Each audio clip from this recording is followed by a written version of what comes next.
중국 정부가 뭐 이런저런 정책들을 하고 있잖아요. 최근 들어서 보면 아예 공산당이 회의를 열어서 내수 부양을 위해서는 뭐든지 할 그런 각오를 내세우고 재벌들 싹 불러가지고 우리가 팍팍 밀어줄게.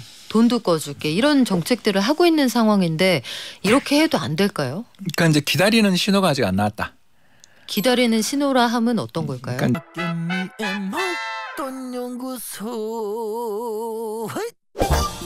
올해 들어서 전 세계 경제에서 벌어지는 여러 가지 문제들은 중국이 소위 리오프닝만 하면 다 해결될 줄을 알았습니다. 특히 우리나라의 경우에 그랬고요. 그런데 중국이 문을 활짝 열고 심지어 돈도 엄청나게 풀고 있는데 해결이 안 되는 것 같아요. 세계 경제는커녕 자기들 문제도 해결이 안 되는 것 같습니다. 왜 그러는지 일본처럼 소위 잃어버린 30년이 시작될 수 있는 건지 이걸 제일 잘 답해 주실 수 있는 분이 제 옆에 오셨네요. 프리즘 투자자문의 홍춘욱 대표 오셨습니다. 안녕하세요. 네, 안녕하세요. 되게 부담됩니다. 그렇죠. 부담을 팍팍 느끼시라고. 아니 대표님 중국이요.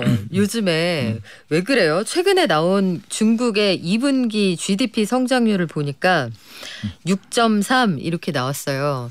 근데 작년에 시원치 않았으니까 사실 기저효과 생각하면 그렇죠. 팍 치고 올라갈 줄 알았거든요. 네. 왜 그럽니까 중국은? 일단 되는 게 없어요. 어. 일단 왜 이게 쇼크였는지를 제가 설명을 드리면 작년 2분기 그러니까 4, 5, 6월이죠. 4, 5, 6월 중국 성장률이 0.4%였거든요. 그러니까요.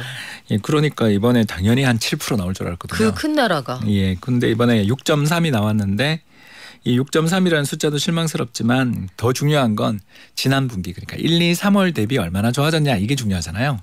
근데 이게 0.8%. 아. 우리가 0.6%. 야. 그러니까 우리가 추월할 것 같아요 올해. 막상막하네요. 네.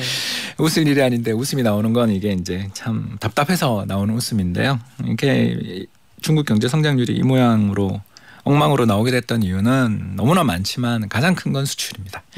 우리도 수출이 지금 계속 마이너스잖아요. 또 7월 달도 또 걱정이 좀 되는 숫자가 지금 나올 거라는 소문이 나잖아요. 왜냐하면 1월에서 1일부터 20일까지 수출이 많이 줄었으니까. 그러니까요. 한 15% 줄었죠. 네. 그러니까 그런 것들 때문에 우리도 수출이 안 되는데 우리랑 제일 큰 교역 상대국인 중국도 수출이 안 되는 건 당연한 일인 거죠. 그래서 중국이 1분기 3월 달인가 4월 달 플러스 나올 때 다들 조작이다 그랬는데 실제로 조작인 것 같아요. 그래서 실제 조사를 한 다음부터 바로 마이너스 나는 걸 보면 일단 수출이 엉망이다. 이게 제일 큰 일이고요. 여기다 이제 두 번째가 건설 경기. 뭐 헝다이에서 완다까지. 그렇죠. 뭐 어디까지 갈지 모르겠습니다. 진짜 우리 그때 외환위기 96년 97년 외환위기 때 우성부터 한양 뭐 라이프 줄줄이 건설사들 망하던 때가 떠오를 정도로 심각한 부동산 가격의 하락이 나타나니까 경제가 이게 너무 문제가 되는 게 도시 근로자들의 전체 많았을 때 45%가 건설 부문 고용이었어요. 와, 그 정도로 많았어요. 그러니까 피크 친 시기 그러니까 2019년 기준으로 해서 전체 도시 근로자들의 45%까지 갔었습니다. 그게 이제 지금 30%대까지 내려왔고요. 이제 더 떨어지겠죠. 이렇게 되니까 돈이 안 도는 거죠. 자, 이제 수출은 안 돼. 그럼 내수를 부양하는 전가보도의 칼이 부동산 부양이었거든요. 우리도 그랬죠. 그러니까 수출이 안 되면 성장률은 내수해서 이렇게 했는데 뭐 이렇게 건설사들이 망할 지경에 도달했는데 누가 부동산 사겠어요. 자, 이렇게 되다 보니까 이게 뭐 믿을 데가 없는 어디 기댈 데가 없는 그런 경제 상황이 돼버린 것이죠. 아니 그래서 그 중국 정부가 뭐 이런저런 정책들을 하고 있잖아요. 최근 들어서 보면 아예 공산당이 회의를 열어서 내수 부양을 위해서는 뭐든지 할 그런 각오를 내세우고 재벌들 싹 불러가지고 우리가 팍팍 밀어줄게. 돈도 꺼줄게. 이런 정책들을 하고 있는 상황인데 이렇게 해도 안 될까요? 그러니까 이제 기다리는 신호가 아직 안 나왔다. 기다리는 신호라 함은 어떤 걸까요? 그러니까 이제 중국이 이렇게 경제가 돌아가는 그러니까 이걸 지금 우리가 이야기를 하다 보면 수출과 건설 투자만 이야기하지 사람들의 소비는 아무도 이야기 안 하고 있죠 지금. 그렇죠. 그러니까, 네. 그러니까 일부 명품, 뭐 루이비통 이런 그룹들은 주가가 사상 최고치를 칠 정도로 좋은 이유가 중국 매출이 좋아서 그렇다 그러잖아요. 그런 거 보면 중국 사람들도 돈을 쓰고 싶어하는 것 같은데 왜 중국은 이렇게 경제가 디플레이 이야기까지 나올 정도로 정말 뭐 일본 비유를 하잖아요. 네. 왜 그러냐 하면 경제에 세 가지 지금 사슬이 묶여 있어요. 소비를 아주 그냥 옥누르고 있는 세 가지의 무서운 사슬이 있습니다. 첫 번째 사슬. 네. 한한령. 자, 벌써 떠오르죠. 예, 눈치 보죠. 이게 중국 정부가 찍었다라고 하면 그걸 입고 다니면 반국민 되는 거죠. 그 브랜드 쓰면 안 되고. 예, 그 제가 사실 뭐 기관에 있을 때 중국 출장을 갔을 때 느꼈던 그 분위기가 뭐냐면 조금만 눈치를 주면 일단 싹 사라져요.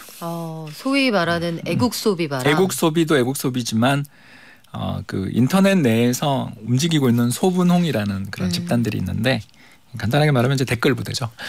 과거에 그러니까 온라인에서 활동하는 일종의 홍위병이네요. 그렇습니다. 네. 그러니까 근데 대부분이 또 젊은 친구들이고요. 그리고 애국주의로 무장되어 있는 집단들을 이끌고 있죠. 좋은 책들이 있으니까 한번 읽어보시면 좋고요. 아무튼 방금 소분홍으로 검색하시면 나올 겁니다. 자, 아무튼 계속 이야기를 하자면 이제 우리가 2016년 이후에는 한한령 두들겨 맞은 데 이어서 최근에는 신장 위구르 관련 목화 섬유 쓰지 않겠다라고 이야기했던 H&M이나 나이키 같은 경우 불타는 거 보셨죠? 그렇죠. 막 모여서 엄청나게 화형식을 하더라고요. 네, 화형식을 한단 말입니다. 네. 그러니까 뭐 렉서스가 2012년 탈 때 일본의 도요타 자동차가 불탈 때 저거 남의 일처럼 생각했다가 우리가 타고 이제는 스웨덴도 타고 다 타고 있는 거죠. 자, 이런 식으로 돌아가면서 두들겨 맞고 있으니 이제 눈치 보는 거죠. 소비를 함에 있어서 내가 사고 싶은 거 마음대로 사는 거는 일단 중국이랑 관계도 좋고 남 눈치 안 봐도 되고 남들도 차고 다니는 거 그 소수로 집약되는 선택의 폭이 없는 시장. 네. 쉽게 얘기해서 딴 걸 사더라도 누군가의 눈치를 봐야 되는 시장이라는 게 이게 대대로 될 리가 없죠. 두 번째. 그럼 중국 사람들은 그렇게 경제 성장의 과실들을 땄으면 뭐 좀 이런 거 말고 딴 걸 하면 안 되냐 이렇게 생각되는데 또 중국 사람들의 저축률이 무려 50%예요. 돈을 안 쓰는군요. 안 쓰죠. 왜 안 쓰냐? 집값이 너무 비싸기 때문에 저걸 따라가기 위해서는 나는 더 저축을 해야 된다. 내가 지금 돈 쓸 때야 돈 모을 때지 이러는군요. 그렇죠. 우리도 마찬가지입니다만 집 없으면 장가가기 어려운, 시집가기 어려운. 중국의 소득 대비 집값이 굉장히 높더라고요. 예, 광저우와 네. 선전을 중심으로 한 동남부 지역 같은 경우는 35배에서 50배 사이입니다. 그러니까 이건 뭐 그러니까 타고난 금수저 아니면 그 지역 땅을 갖고 있었던 사람들 아니면 공산당 뭐 이렇게 세 개밖에 없는 거죠. 그러니까 문제는 이렇게까지 비싼 집값을 잡기 위해서 중국 정부가 헝다그룹부터 시작해서 이번에 완다그룹까지 때려잡으면서 집값을 잡겠다고 했는데 아까 이야기했죠. 우리 전체 도시 근로자의 45%가 한때 건설 부문 근로하고 있는데 거기 일자리가 사라지면 이거 더 저축을 열심히 하지. 악순환의 악순환이죠. 마지막 세 번째. 자, 사람들이 그러면 좀 소비도 하고 뭔가 돈을 돌게 만드는 최후의 수단은 바로 주식시장을 활성화하는 거죠. 그래서 사람들이 뭐 부동산 아니면 예금 이거밖에 없는 세상에서 벗어나서 좀 자유롭게 투자도 하고 그 주가의 차익도 누리고 스타트업 경영해가지고 돈도 벌고 뭐 이렇게 만들어주면 이게 사회가 또 달라지잖아요. 그런데 공동부유 정책 기억나시죠? 네, 그러면서 좀 이따 이야기하겠지만 뭐 교육이라든가 각종 사교육 관련돼 있는 기업들이나 그 택시를 비롯한 각종 이런 생계형 서비스에 관련돼 있는 기업들 뭐 디디 출신 같은 것들도 그렇죠. 규제를 받았고요. 네, 제가 그때 이제 방문했었던 이유가 뭐였냐면 중국의 그 아주 그 에듀테크 기업을 저희가 투자를 하기 위해서 갔었는데요. 옛날 이야기니까 그냥 네. 이 회사 어딘지 다 아는 분이 있을 텐데 이게 뭐 하는 회사냐면요. 안면 인식 기술이 세계에서 가장 뛰어난 게 중국이죠. 자, 어떻게 하는지 아세요? 학생이 졸잖아요. 그걸 부모님에게 문자로 보내주는 자동으로 문자를 보내줘요. 그 너무한다. 카메라로. 네. 그걸 개발하는 회사인 거예요. 무서운데요. 무섭지만 이 회사는 중국에서 되겠다 싶잖아요. 그렇죠. 일단 그러니까 이해되시죠? 무슨 말이냐? 학부모 만족도는 그렇죠. 우리야 사모펀드 투자하면서 블라인드 펀드인데 뭐 그러니까 부모님은 일단 나중에 생각하자. 그냥 AI가 독서실 총무 역할을 해준다. 그렇죠. 네. 그러니까 선생님의 말에 따라서 학생의 그 태도, 의무 이런 거를 서로 같이 보면서 선생님이 너 자니 이런 건 안 하는 거예요. 그러면 선생님들이 어떤 선생님들을 쓸 수 있냐면 해외 선생님들도 쓸 수 있잖아요. 그 관리 감독과 시험 치는 의무에서 자유로우니까. 그렇죠. 예, 그런 식으로 해서 중국과 동타임대에 있는 호주나 뉴질랜드 선생님들을 통해서 영어도 배운다든가 그리고 또 이게 새벽 공부 이런 거는 미국 선생님들을 통해 배운다든가 이런 식으로. 애들은 너무 싫어하겠다. 네. 근데 효과가 엄청 났대요. 네. 근데 이제 그런 기업들 주가 보고서 제가 기절했거든요. 0이에요 거의. 그러니까 뭐 아주 그냥 본보기로 찍혔어요. 자, 이 세 가지를 벌써 들어보면 느낌이 오시잖아요. 야, 이게 뭐 금리 좀 인하해주고 재정을 푼다고 해서 이거 해결될까? 빡빡하네요. 예, 구조적 문제가 네. 이거 심각하구나. 나라가 국민들 보고는 소비 절대하지 말고 그 돈 다 모아서 기업들에게 돈을 왕창 몰아주는 거죠. 그러니까 이제 이해가 됐어요. 최근에 중국을 보면은 중국이 진짜 돈을 풀고 있다. 이 M2 증가율이 보이거든요. 광의 통화가 늘어나는 게 보이는데 그럼에도 불구하고 이 나라는 소비자 물가지수 상승률이 전년 동월 대비 0%? 그리고 생산자 물가는 마이너스 5%. 이게 어떻게 가능할까 했더니 돈을 쓸 수가 없는 환경이다. 아니 중국인들이 돼지고기를 덜 먹어서 올 들어 가격이 30% 가까이 떨어졌다. 돼지고기라는 그 식품은 단순한 식품이 아니잖아요. 중국인들에게. 중국 사람들에게는 인생입니다. 이건 소울푸드잖아요. 예, 왜냐하면 네. 그 식당 가면요 육이라고 적혀 있어. 고기 육자. 그쵸. 그게 돼지고기예요. 소고기는 우육이라고 적혀 있어요. 그러니까 돈이라는 단어가 필요 없는 거잖아요. 그만큼 네. 사랑받는 고기고 실제로 대만 사람들 기준으로 해서 예전 통계긴 한데 이제 제가 한참 중국 공부할 때 통계인데 1년에 72kg를 먹어요. 와. 일주일에 1.4kg를. 한 사람이 그러면 매일 200g, 150g 드시는 거죠. 굉장한데요. 그러니까 그 모든 음식에 돼지고기가 안 들어가면 안 되는 그리고 부의 상징.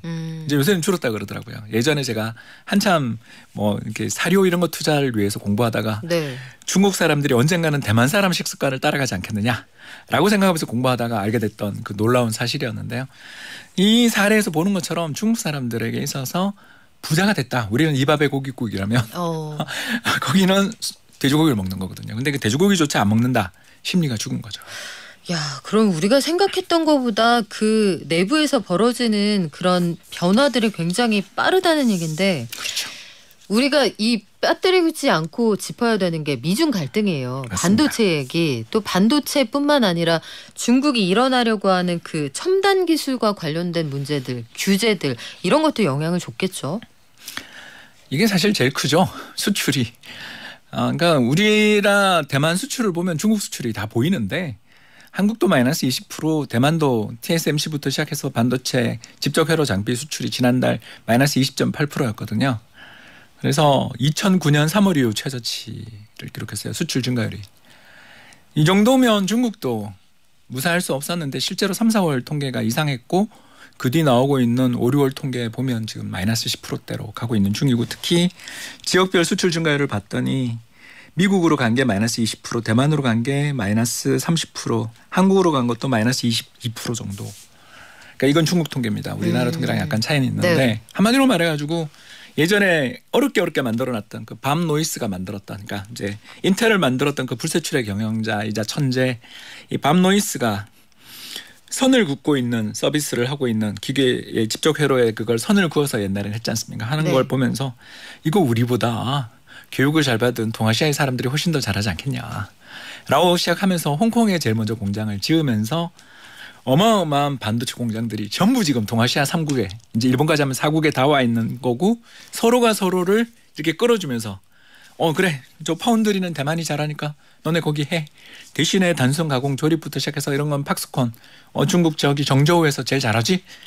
삼성전자 낸드 플래시랑 저기 디램 만들어주세요. 그리고 반도체 장비 니콘, 캐논, 도쿄 일렉트론은 전부 일본에서 장비 주세요. 그리고 네덜란드 오시고 이렇게 만들었는데 이게 이제 중국에 투자를 하면 미국에 수출을 못하게 됐잖아요. 당장 중국산 낸드 플래시 메모리가 아이폰에 탑재 못하게 된 걸 우리 작년에 봤잖아요. 네. 자 이걸 보면서 중국이 가지고 있는 그 메모리 반도체나 논메모리 반도체에서 가장 경쟁력 있는 게 YMTC 바로 거기 낸드 플래시인데 그것을 출기를 막은 거죠. 뭐냐? 중국 반도체 산업의 관뚜껑을 닫겠다라는 게 중국 의지인 거고 이제는 곧 ASML이나 니콘이나 캐논이나 도쿄 일렉트론이나 그 어드밴스드 머티리얼스 같은 그런 세계적인 반도체 장비들의 중국 수출이 끊겼어요. 다 끊긴 지 좀 됐죠. 이렇게 되면 이제 중국의 가동률이 떨어질 가능성이 높고 중국의 그 거대한 반도체 클러스터 전자제품 클러스터로서 동간에 가면 세계 모든 제품을 구할 수 있었던 시절들이 끝나가게 되면 이게 끊기는 고통을 지금 동아시아 네 나라가 다 함께 누리는 거죠. 아니 근데 그것도 궁금해요, 박사님. 이게 무역이나 수출은 결국은 쌍방이잖아요. 그렇죠. 그러니까 어느 일방만 좋아서 관계가 형성이 되는 게 아닌데 이렇게 되면 규제하는 쪽은 괜찮습니까? 미국은 지금 콧노래를 부르고 있잖아요. 아하. 왜냐? 리쇼어링. 아까 제가 이야기했죠. 이야기 시작이 뭐죠? 인텔의 밤 노이스가 1960년 갔던 걸 이야기하면서 60년 만에 지금 반전이 벌어지면서 미국 부동산 경기가 지금 어마어마하게 뜨거워요. 그래서 고용이 꺾이질 않는군요. 그렇죠. 건설이랑 제조 부문의 고용이 꺾이면서 불황이 오는데 그게 1, 2월에는 마이너스였어요. 근데 3월부터 플러스가 돌더니 매월 증가 속도가 점점 더 가파라져서 이제 8월 초에 얼마만한 숫자가 나올지 다들 떨고 있거든요. 왜냐하면 금리도 올릴까 봐. 그러니까 미국은 경제가 너무 좋아서 금리를 올리는 상황이고 그 일자리가 어디서 돌아오나 봤더니 제조업 일자리들이 나갔던 게 돌아오고 있고 우리만 해도 2차 전지 공장부터 반도체 공장까지 지금 미국에 안 짓는 공장이 없잖아요. 왜? 중국에 있는 예를 들어서 삼성전자 입장에서 중국 시안에 있는 공장 내두를 수가 없죠. 그 최소한 4조 이상 들어가는 공장이거든요. 그런 거대한 칩 팩토리를 보통 공장 하나 짓는데 조그만한 팹 하나 짓는데 2억 달러 들거든요. 거기다가 ASML의 감광장치 하나가 작은 게 1억 달러입니다. 그걸 그렇게 수십 년을 갖다가 한국이 감가상각을 어마어마하게 투입해서 정조우랑 시안이랑 수조에다 공장을 그렇게 지어놨는데 이거 사실 우리 손절 쳐야 되는 상황인 거죠. 그러니까 우리는 힘든 거죠. 그러나 대미 수출은 요새 알잖아요. 폭발적으로 늘고 있죠. 자동차 수출 엄청 잘 되잖아요. 네. 그러니까 이게 이제 드디어 세계화는 끝났고 니어쇼어링 또는 프렌드쇼어링 뭐라도 좋은데 믿을 수 있는 등을 맡길 수 있는 사람들에게만 등을 맡길 수 있는 나라만 거래하겠다가 나오니까 중국이 지금 이렇게 큰일이 난 거죠. 그래서 미국은 금리를 그렇게 올리고 이런 상황에서도 전 세계의 고용을 자국으로 흡수하니까 고용은 좋고 우리나라에서 간 일자리만 한 10만 개는 되지 않겠습니까? 그렇죠. 디플레이션이 나타나지 않는다. 야, 그래서 중국이 실업 문제가 이렇게 심각하군요. 이 청년 실업률이 20%를 넘었으니까 뭐 사실 이게 근데 축소됐을 거라고 저희들 다 보잖아요. 이거보다 실제로 한 절반은 쉬고 있지 않을까 하는 짐작들이 많더라고요. 그 이유는 아까 말씀드린 그 세 가지의 내수 억압 정책 때문이다라는 거고요. 그중에서도 가장 문제된 게 일단 부동산 관련 기업들의 임직원 증가율이 드디어 마이너스로 돌아섰고요. 야. 아까 제가 말씀드렸던 네. 교육기업 마이너스 20.7%의 고용 감소가 나타났고요. 그리고 미국 증시에 상장돼 있는 빅테크 기업들도 이제 제로 성장합니다. 알리바바랑 엔트그룹 이야기 안 해도 되겠죠? 다 아는 이야기시니까 이제는 하도 많이 들었잖아요. 고생 많이 했죠. 그 회사들도. 사실상 해체된 거죠. 그러니까 이런 식으로까지 경제에서 테크 기업들이 그러니까 누구나 부자 될 수 있으니까 빨리 돈 벌어서 부자 되고 그리고 그 돈을 나라에서 써라. 그러면 다른 사람도 부자 된다. 이런 덩샤오핑의 선부로는 끝났고 공동부유로 우리 같이 잘 살자 그러면 부자 때려잡자가 된 거잖아요. 그러니까 이 정책을 쓴 지 벌써 3년이 돼가고 있는 중인데 그걸 왜 코로나 때 그걸 했는지도 모르지만 아무튼 이 정책을 쓴 지 3년이 되어가는 과정에서 성과는 없고 이렇게 부정적 문제가 나오면 화끈한 대안 아까 이야기했던 그 세 가지 문제 중에 뭔가 하나를 풀어주는 징후가 나와야 되는데 아직은 좀 사람들이 다들 그거 세 개 중에 하나라도 좀 풀어주면 좋을 텐데 그 기대로 언젠가 보면 홍콩 증시 하루에 막 3, 4%씩 오르는 날 보셨죠? 네. 그게 이제 풀어주는 거 아니냐. 그 세 번째. 그렇죠. 내수부양책 관련해서 언급이 나올 때 그날만 반짝 올라가는데. 예, 1, 2, 3번 중에 3번. 저희가 아까 이야기했던. 그러니까 돈만 풀어서 해결될 문제가 아니다 이런 얘기인데 하다 안 되니까 중국 당국이 청년 대졸자들에게 가사 도우미 업계로 가라 이런 얘기까지 해요. 이게 실제로 웃자고 하는 얘기가 아니라 올해 중국의 가사 도우미 시장이 207조 원 규모로 성장할 것으로 예상을 한답니다. 이런 쪽으로 청년들이 흡수가 될 수 있을까요, 진짜? 근데 거기도 MZ세대가 있어요. 그렇죠. 예, 우리 옛날에 우리는 8인 그래서 80년대 후반생들 이런 이야기를 정말 많이 했는데 이제 그 사람들이 이제 중국의 MZ세대들이거든요. 그런데 이제 그 사람들이 20대가 됐던 2000년대, 2010년대에 나타난 중국의 가장 큰 특징은 애국 소비도 있었지만 또 하나가 뭐냐 하면 도시에서 굶으면 굶었지. 그리고 모양이 나는 직장에 분위기가 많이 달라졌죠. 전 세계 어떤 나라든. 그래서 전 세계 MZ세대는 인터넷으로 같은 세대다라고 저희들이 그렇게 생각하는 게 MZ세대가 세계적으로 흐름이 유행이 같이 공유되는. 그렇죠. 예, 그걸 우리 되게 많이 느끼지 않으세요? 그러니까 보면 나라마다 체제도 다르고 시스템도 다르고 언어도 다르고 사이도 되게 나쁜데도 불구하고 MZ세대의 유행은 비슷하게 비슷한 신발 신고 비슷한 옷 입어요. 인스타하고 요새 H5 신발 보면 이게 뭔가 싶은데 순식간에 전 세계인들이 그쵸. 신고 다니고, 그러니까 그 신발이나 이런 것도 옷의 유행도 굉장히 빠르죠. 그래서 네. 이런 것에 몰두돼 있는 사람들한테 너 저기 이거 할래라고 하면 안 가겠네요. 그러니까 가려는 분들은 나이가 많으신 분들이 가겠죠. 왜냐하면 이제 거기도 사실상 사회적 정년들을 최근에 도입한다는 이야기들도 많고, 특히 건설 현장에서는 네. 50세 이상 노령 근로자들 이렇게 줄이려고 하거든요. 네. 왜냐하면 사고 위험이나 뭐 이런 거를 명분으로 해서 사실은 정년 축소를 하는. 하지만 이런 현상이 단기간에 극복되지 않는다. 그러면 이게 우리나라에는 어떤 영향을 주나요? 수출 부진. 계속해서. 예, 그래서 우리나라의 수출의 회복 시점은 그래서 상반기 바닥 아니겠냐라는 목소리들이 최근에 줄어든 이유가 요거고, 또 우리가 요새 시장이 미국만 쳐다보는 시장이 된 거 이제 이유 아시겠죠? 네. 우리가 기대를 걸었던 게 그래도 중국이 내수 경기 부양하면 좀 좋아질 줄 알았는데 그게 아직 세 가지 중에 하나라도 좀 풀어주세요. 그래요. 중국이 하반기에 유턴을 좀 하지 않으면 중국도 세계 경제도 확 살아나긴 어려울 것 같습니다. 중국의 입장 변화가 있을 때 저희가 다시 한번 전해드릴게요.